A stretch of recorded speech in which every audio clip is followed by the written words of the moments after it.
For a little context, I, 23 male Kai, was always the disappointment child. My younger sister, 20, Gigi, was always the favourite as soon as she was born. My parents, Julia, Mom, 46, and Harris, Dad, 48, always favoured Gigi as she was a girl, and a week before Gigi was born, my grandmother Gianna passed away, so my mom named her Gigi in honour of my grandmother. The problem here is that my parents always favoured Gigi no matter what, resulting in me and my family not being close. Now my fiancée, soon-to-be wife Remy, 22, and I are having our wedding next week. I proposed to her 2 years ago and my family was supportive. We've been planning our wedding for 2 years and are very excited about this. We announced the date 5 months ago.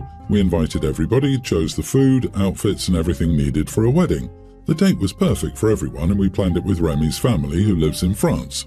The problem is, last month Gigi was arrested for a DUI, driving under the influence, and she got 1 month in jail. Of course my family is on Gigi's side, saying it's unfair as she's only a kid, but I personally disagree. Gigi is 20 years old, she's an adult, and this sentence could be a wake-up call for her to sort herself out, as she could have killed someone or herself. As she's sentenced to a month, obviously she won't be able to attend my wedding, which I was kind of bummed about as she is my sister. I would have loved to have her on my special day, however my parents said it was unfair that I was having my wedding while she was in jail and I should change it so she could attend. I discussed it with Remy, but we both agreed it was far too late to cancel the whole thing a week before, and her family had already booked their tickets to attend the wedding. We also agreed that it's unfair to cancel on around 40 people just because of one person, and it would be too much stress, money and panic. I told my family this and they said I was rude. They said they wouldn't come without my sister, so I told them not to speak to me again if they won't support me. I told my family that they were always cavorting with Gigi and it was cruel of them to never be there for me. We had a lot of arguing and that's when I said, if you don't come to my wedding, don't be bothered by me ever again and I never want to speak to you again. I feel like I overreacted. I got a lot of angry texts from them and even some aunts and uncles. However, this hurt because they all refused to come and this was the one time they could have shown they loved me. Wow, this breaks my heart for you. You are not the idiot.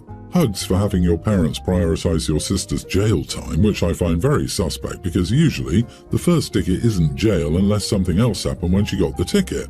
You can't wave a magic wand to change the date, so get married. Your parents will always disappoint you because you were never their priority after your sister was born. If you haven't gotten therapy, please get it. Tell your parents you cannot change the date, and if they want it changed, they need to pay for it. Obviously, they can't because they couldn't get a lawyer for your baby sister. I would also post on your socials that since your sister was arrested under the influence and couldn't make the wedding because of her poor choices, your side of the family has decided not to go to the wedding as a show of solidarity with your sister. OP, you're starting your own new life with your spouse. It hurts, but indifference would probably be more effective. Oh well, sorry you can't make it. People who are there for you get to be a part of your lives going ahead. If it takes anger and ultimatums to get them there, do you really want them there anyway? Now you're in the position of not being sure who might show up at the last minute, having them show up anyway only to complain the whole time, etc. I'm sorry that they suck and I hope you have a beautiful wedding and a lifetime of happiness. Dude, frankly it sounds like you're better off without them in your lives. I agree with this totally. Having to issue ultimatums is a great way to sabotage your day with reluctant, sullen parents. Find your joy with the ones who choose to celebrate your new life together. A simple, I'm hurt that you made this choice, I'm sorry you can't make it. And if you want to be snarky, you can tell them you'll send them pictures. Or, to be snarky, you can Photoshop Gigi into the wedding pictures with jailbird wings and bars in front of her face.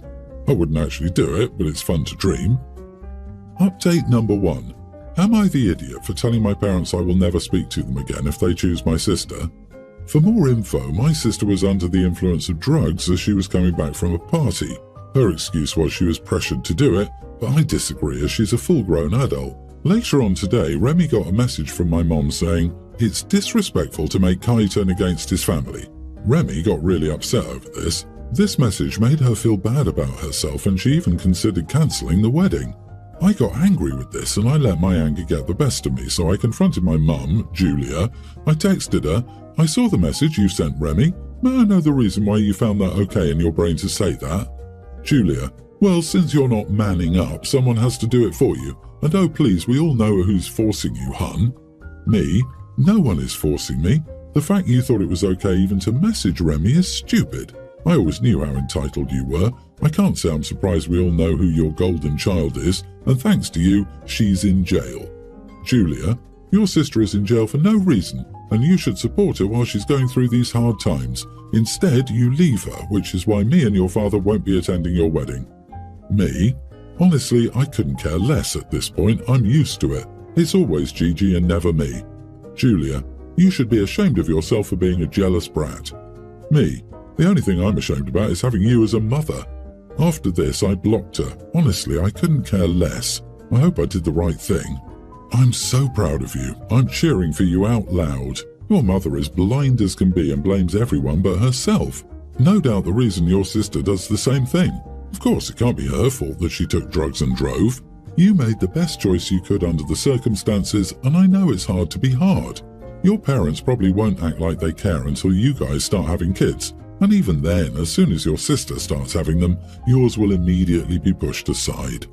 You did the right thing. Stick to your guns.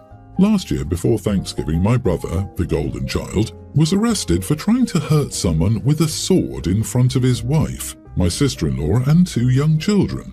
My mother tried to force us all to cancel everything until he got out. My birthday, Thanksgiving, Christmas, New Year's, my nephew's birthday, my sister's birthday. Because it wasn't fair. It caused immense amounts of drama, including showing up to scream at my sister-in-law multiple times over it because she didn't lie to the cops about what happened, and it's her fault. Yeah, I helped her file for divorce, got her out of that small town, and cut off all those toxic, narcissistic idiots, and life has never been better. Do not give in to this BS. You also rock, Kai. I hope your wedding will be amazing and that Remy and you have a wonderful life together. Update number 2. Am I the idiot for telling my parents I will never speak to them again if they choose my sister? Today, I just woke up to a message from my father. I blocked my mom yesterday and must have forgotten to block him. Dad, are you going to change your wedding date? Me, you seriously think I will change the wedding for one person? Dad, that one person is your sister. She's innocent. She's your real family. Kai, do it. Your sister's going through a hard time. She's really upset she can't go. We didn't raise you to be this way. Me, you guys barely raised me at all. Dad, stop exaggerating. I can't be bothered with you right now. Your mom wants to speak to you. Unblock her. Me, no, there's nothing to be talked about. I'm not changing my wedding date and that's final. Dad, we won't come then. I told him I didn't care and uninvited them. I blocked him after. I know what I did was right and I'm not asking for advice anymore. Remy's parents are coming today and I know they're very sweet. I feel they are family, but my parents will never be. Good for you. Congratulations on your wedding. The gall of them to suggest she's not his real family. The words I'd have hollered at them. Shame the devil and tell the truth. Since you've uninvited them, I suggest you have security there to bounce them when they show up, or at least there for when they start causing an issue and you can have them bounced. Good point, and please get in touch with all your wedding suppliers and password the accounts. Woo, your parents are proof that relatives do not equal family. Your life will be much happier and more peaceful with them no longer in it. Go on and live your best life ever with Remy and her family. Never feel guilty about your decision to block your toxic blood relatives. My wife recently gave birth to my first child, but it's her 4th. With her first pregnancy, her family was very critical of the baby names she liked, so she just started giving her children ridiculous fake names, defending them furiously, and then, to everyone's relief, changing her mind at the last minute and naming them something normal. I thought this was hilarious, and thus we named our baby girl Grenadine. The joke fell flat though. My parents were too polite to say anything and my wife's family had already caught on and took no notice. Regardless, we kept using the name as an inside joke because it had grown on us. Not long after we revealed the baby's sex and name, my brother revealed that they were male to female and would be transitioning soon. This wasn't massively surprising to anyone, so she didn't really get much of a reaction beyond a polite "good for you" from all of us, to be honest. Skip forward to now, my wife is out of the hospital and we've brought Susan, a fake name for privacy, but I think something similar, home, and my family came to visit that week. My parents were visibly relieved and gushed over the new baby and her new name. My sister, on the other hand, pulled me aside and asked why we changed it. I explained the joke and that it was never a sincere choice, and she got very agitated. Apparently, she had adopted the name Grenadine for herself.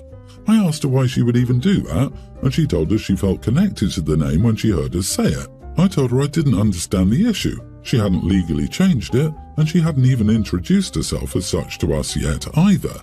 She said that she'd started using the name with her friends and in her daily life outside the family, and now it felt as if we were laughing about it behind her back the entire time. I went to rejoin the rest of my family because I was baffled at this point and thought my sister could pout for a while, but she'd get over it. She hasn't yet, and is refusing to speak to me or acknowledge the baby when I bring her over. My sister still lives with our parents. Am I the idiot? Not the idiot. I think your sister needs to talk to a therapist about boundaries, identity, and self-esteem. It's just so weird that she'd choose her newborn niece's name as her new name, as if that wouldn't have caused a bunch of drama on its own. It's almost like the sister was planning on creating drama and is disappointed that their ploy didn't work, so now they're falling back on being upset about something else. I'd bet $5 she was planning on telling people the baby was named after her, or in her honor, and now she's angry she can't force that narrative. You are entitled to have inside jokes. You have a right to name your own child. You cannot know what your sister tells her friends when you're not present. OP, it sounds like your sister has main character syndrome. It's not about your baby's name, as you already know. It's about the fact that you denied her the opportunity to grandstand.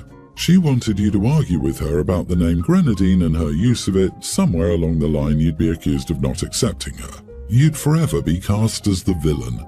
Now, by not arguing about the name, you've robbed her of the chance to play the victim. She's fuming. My husband and I divorced because he wanted to move his mother in with us, and I refused to live like that. He ended up doing so, so we divorced. It's been 2 years since our divorce, and our child is a young grammar schooler. The problem is our child constantly asks why we can't be a normal family, and my ex always puts the blame on me and tells our child things like, "Mommy didn't want me to help Grandma, so she left." Which is true, but he misses the context and he knows it. I was put in a position where I ended up taking care of a grandparent with dementia as a child, and I swore to myself I would never go down that path again. The reality is I was a stay-at-home parent. We all know sooner or later I would have been charged with doing the care. I was not putting myself through that. I tried to explain it to our child, but they're young and simply don't understand. All they see is their father doing his best to care for his mother. Our son also loves his grandmother to pieces. I'm at breaking point because this past Christmas my kid told me they hate the fact we cannot be with Dad. Ex had our kid on Christmas Eve, and for Christmas last year I wanted to take our kid to see my side of the family. Our kid was rude to my family, throwing tantrums and being a little idiot. I'm considering giving my ex full custody, not vice versa. I know I cannot provide the same life my ex could for our child. My mother-in-law has early onset dementia. He pays for her care. My husband has money but is not super wealthy, and he'll not be able to sustain the cost of care in the long run. My ex was fully aware of where I stood on this. I wasn't going to stay and become the one expected to solve the problems. No one on his side of the family has experience with dementia. They wouldn't listen to someone with experience that, in the long run, it's better to put them in a home early than wait until later. My ex especially didn't want to listen. I know you can't argue with people who decided on this. I do not regret leaving. I do regret my years away from work as a stay-at-home mom. I'm starting at the bottom, and I also regret with my income I cannot provide the same quality of life for my son, which is why I'm considering giving full custody to my ex. I didn't qualify for spousal support because I have a valid degree. Am I the idiot for wanting to let him have full custody? Yikes, you are the idiot if you give up custody. Don't abandon your child because you're having a hard time handling the fallout of your divorce. Your kid is telling you precisely what is wrong with them, and you want to just cry off and walk away from the child who probably already feels abandoned by you. That kid will forever know that mom decided they weren't good enough to stick around. Not once, but twice, because at their age, they didn't handle some big trauma well, apparently without any help. Disagree. Since they're a kid, they prefer being around the fun parent, even if they're not doing a good job parenting. Maybe let your child live with your husband and his mom for longer periods of time, as long as your child wants. Right now, the child is probably only getting the holiday version of life with Dad and Grandma, and it's so nice and fun. The child isn't going to realize what it's like to live with a sick, elderly relative who needs constant care until he or she actually gets the chance to experience it. Agree. It's called parental alienation and your ex is doing a good job. This is child abuse and needs to be brought before the judge before he destroys your relationship with your child. Of course, let the child know that you will miss him or her a lot and take him or her back whenever they want, but give them the chance to experience living with dad full time. You will also gain respect from the child for respecting their wishes and treating them like autonomous people, which will benefit their development.